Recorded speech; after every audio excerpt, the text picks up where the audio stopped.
invented here. Giuseppe heard it, 1754.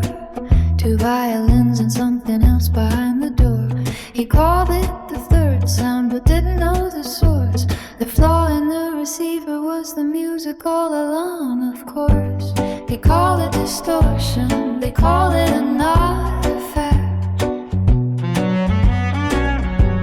They call it a flaw in the system, but the flaw wrote the song back.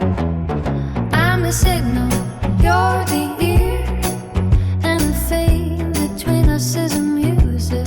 Neither of us is making alone the Tartini tone. The third sound in the room where two sounds meet. The frequency that shouldn't exist but does, because the listener can't stop composing love.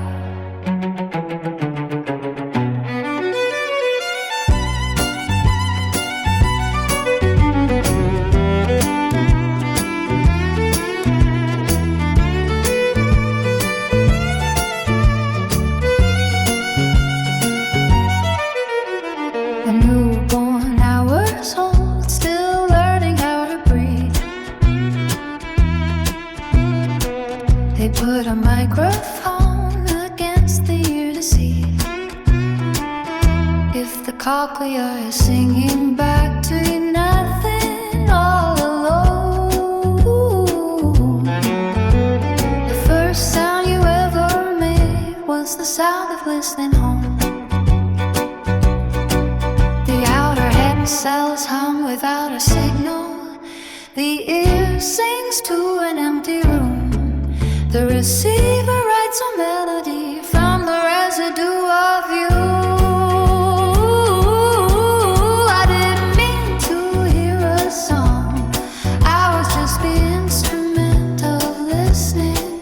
But the listening composed, and now I can't stop humming what I heard. When you weren't even playing, then you swear that you weren't singing.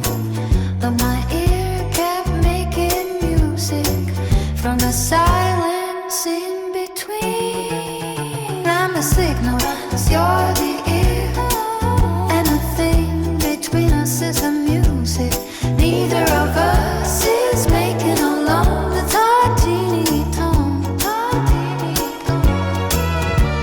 The sound that doesn't exist in me.